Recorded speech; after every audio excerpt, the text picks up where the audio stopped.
Once upon a midnight dreary, while I pondered, weak and weary, over many a quaint and curious volume of forgotten lore, while I nodded, nearly napping, suddenly there came a tapping, as someone gently rapping at my chamber door. "'Tis some visitor," I muttered, tapping at my chamber door. "Only this, and nothing more." Distinctly I remember, it was in the bleak December, and each separate dying ember wrote its ghost upon the floor. Eagerly I wished the morrow, vainly I had sought to borrow from my books surcease of sorrow, sorrow for the lost Lenore, for the rare and radiant maiden whom the angels name Lenore, nameless here forevermore.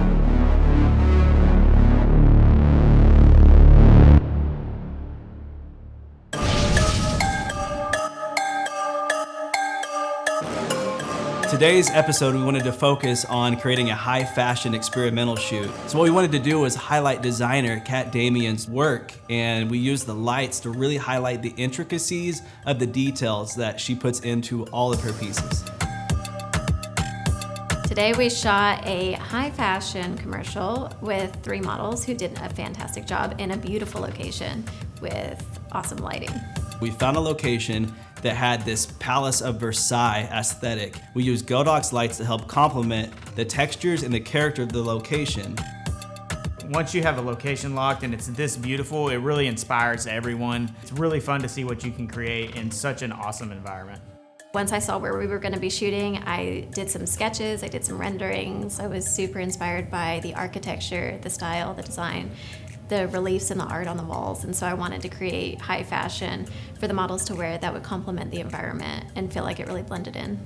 She actually took photos from our location, used the environment to fashion her designs. She handpicked 3 models that she knew would complement those designs. I did my sketches, my sculpting, my fabric selection. I cut and sewed so that everything was from scratch and would be perfect for this amazing house. One thing we like to do whenever we're doing a high fashion shoot is, because we're not recording any on-location audio, we can actually play music. We asked each individual model what their favorite music was, what they wanted to listen to, what they wanted to vibe with. We play that music, and it really just helps get them in the zone, and everybody on the crew feels it, the talent feels it, and really it just helps bring something special that we can see on camera. Put your arms up. Truly, and I've said this many times before, the lighting is actually the most important thing in the whole shoot. Like, really, you can mold the scenario to anything you need with the lighting.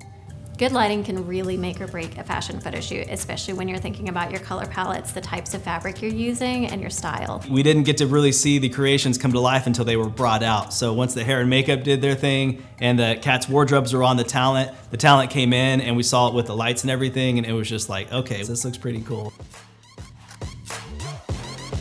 As far as our first lighting setup goes, we wanted to place an M600 bi outside the door, and what that is doing is it's illuminating the frosted window. And what's nice about the M600 bi, it's very bright, it's like the sunlight, and you're able to control either all the way from a sunlight Kelvin to a daylight Kelvin. And so what we did is we turned it all the way down to a 2800 Kelvin to create that nice warm sunlight effect. And what that's doing, it's allowing our nice soft diffused key light, and it's illuminating the subject nicely from one direction. And the direction is basically motivated by the environment of which the sunlight would come through the window. One of the other exciting features I love about the M600 bi color light is that you don't have to bother using gels. You're able to just sweep the whole function from tungsten all the way to daylight with just the twist of a knob, and it really just speeds up workflow on set a lot better. Another thing that we did is we added the VSA spotlight to an M300D. And what this is doing, it's casting a really cool sharp beam of light across the background. The VSA spotlight is one of the best tools to use for that. It allowed us to just get razor sharp lines and pinpoint the light exactly where we wanted it.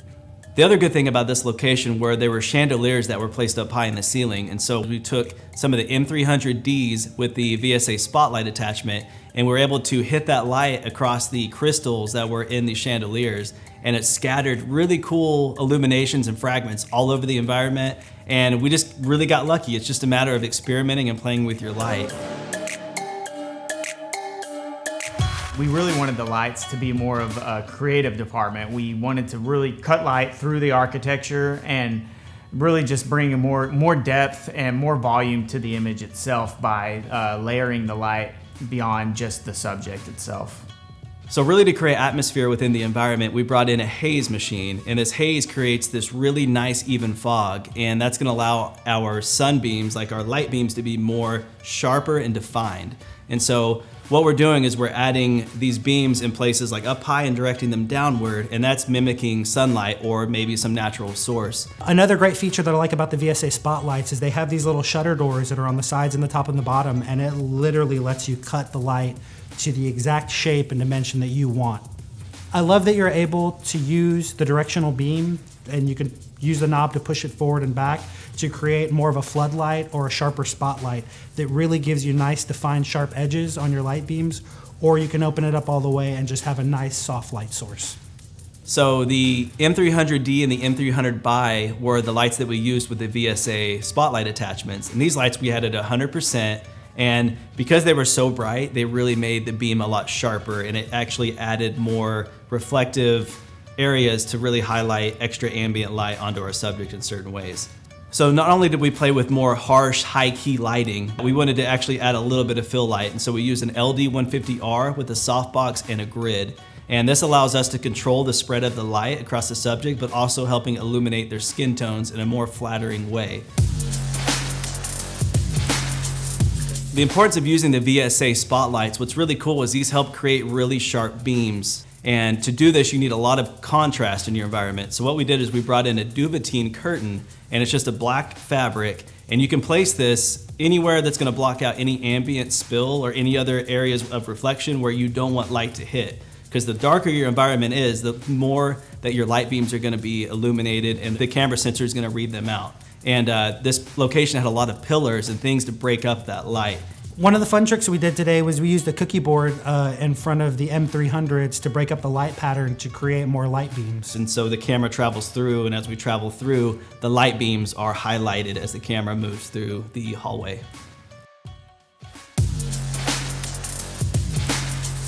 You know, our costume designer not only designed all the costumes and handpicked our models, she also brought in basically her whole craft station. We wanted it to look like a busy creative space, so we still wanted the light beam aesthetic, so we placed some of the M300 Bi and the M300Ds over in the corner, and we put the VSA spotlights on those just to cast some beams behind Kat. We also hit one beam off of the table, and the table was white. So what that's doing is it's reflecting light off of it, and it's becoming ambient fill onto Kat's face. And so we wanted the majority of our light to be coming from one direction, so that way we could add contrast to the other side of her face and what she's working on, just to allow more shape in the environment. Also inside the creative space, we use the LD150R, and we use a softbox with that just to allow a little bit more ambient fill, just so that it kind of casts light on more of the intricacies and the pieces that were all around her environment. For the designer scene, we wound up placing two M600s outside to illuminate the curtains because we really liked the yellow tone that they were giving off in the room. My favorite thing about the day was watching everything come together and then look larger than life. Once we saw it on screen, it looked incredible. It was stunning. Everything from light beams coming through the chandeliers to lighting that was soft and diffused. There were so many different layers. It was gorgeous.